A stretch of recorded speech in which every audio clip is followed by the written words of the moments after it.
اور نہ ہی وہ کسی چھوٹے کوہستانی درے میں ہے، بلکہ وہ ایک عام مسالے سے بنی ہوئی دیوار ہے۔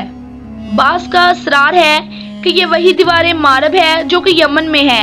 یہ ٹھیک ہے کہ دیوار معرب ایک کوہستانی درے میں بنائی گئی ہے، لیکن وہ سیلاب کو روکنے کے لیے اور پانی کو ذخیرہ کرنے کے مقصد سے بنائی گئی ہے۔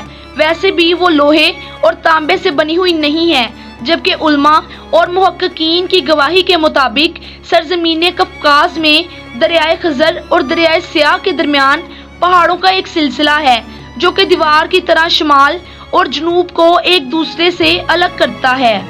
اس میں ایک دیوار کی طرح کا درہ بھی موجود ہے جو مشہور درہ داریال ہے۔ یہاں اب تک ایک قدیم تاریخی لوہے کی دیوار نظر آتی ہے۔ اسی بنا پر بہت سے لوگوں کا نظریہ ہے کہ دیوار ذوالقرنین یہی ہے، اگرچہ سد ذوالقرنین بڑی مضبوط بنائی گئی ہے، جس کے اوپر چڑھ کر یا اس میں سوراخ کر کے یاجوج ماجوج کا ادھر آنا ممکن نہیں، لیکن جب اللہ کا وعدہ پورا ہوگا تو وہ اسے ریزہ ریزہ کر کے زمین کے برابر کر دے گا۔ اس وعدے سے مراد قیامت کے قریب یاجوج ماجوج کا ظہور ہے۔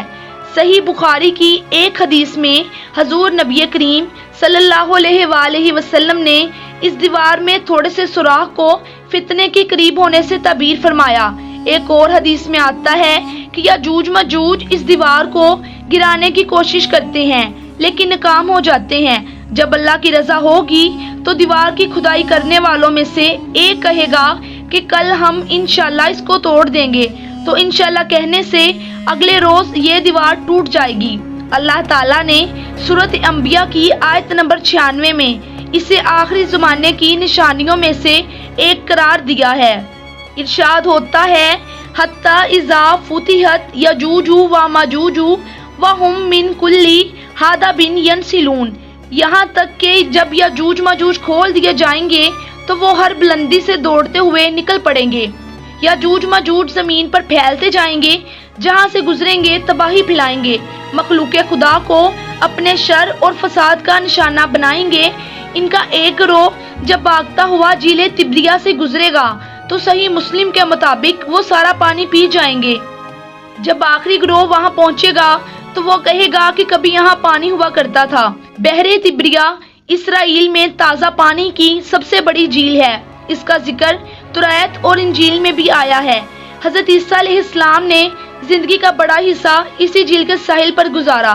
یہاں سے قتل و غارت کرتے ہوئے یاجوج ماجوج بیت المقدس تک پہنچیں گے اور اعلان کریں گے کہ زمین پر ہمارا قبضہ ہو چکا ہے، اب ہم آسمانوں پر بھی قبضہ کریں گے اور یہ آسمان کی طرف تیر پھینکیں گے جو خون آلود واپس آئیں گے، کوئی ان کا مقابلہ نہ کر پائے گا۔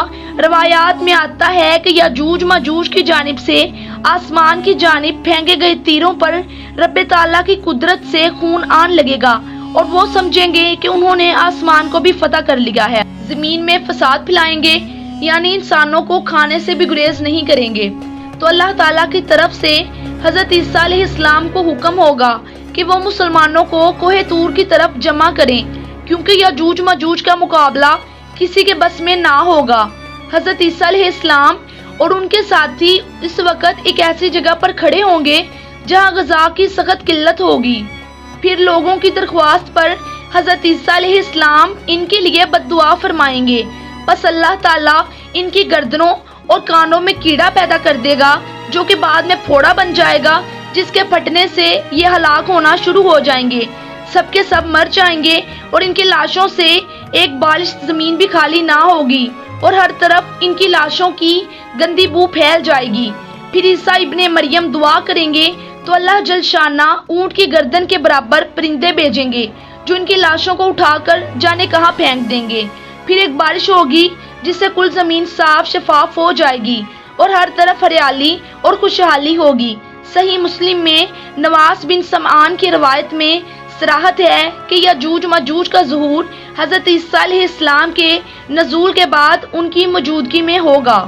یاجوج ماجوج کے بارے میں مختلف روایات میں آتا ہے کہ یہ 9 حصے ہیں اور انسان اور جنات ایک حصہ آبادی ہیں۔ جہنم میں بھی ہر 10 میں سے 9 کا تعلق یاجوج ماجوج سے ہوگا۔ ان کی جسمانی ساخت کے بارے میں مختلف روایات بیان کی جاتی ہیں۔ ایک روایت میں آتا ہے کہ یاجوج ماجوج کے لوگ کئی قسم کے ہیں، بعض شمشاد کی طرح لمبے، بعض طول و عرض دونوں میں 4 ہاتھ، اور بعض اتنے بڑے کان رکھتے ہیں کہ ایک کو بچھاتے اور دوسرے کو اوڑھ لیتے ہیں۔ ابن کثیر کے مطابق یاجوج ماجوج انسانوں کی 2 قومیں ہیں۔ ہماری دعا ہے کہ اللہ تعالی ہمیں ہر قسم کے فتنے سے محفوظ رکھے، آمین ثم آمین۔ تو یہ تھی ہماری آج کی ویڈیو۔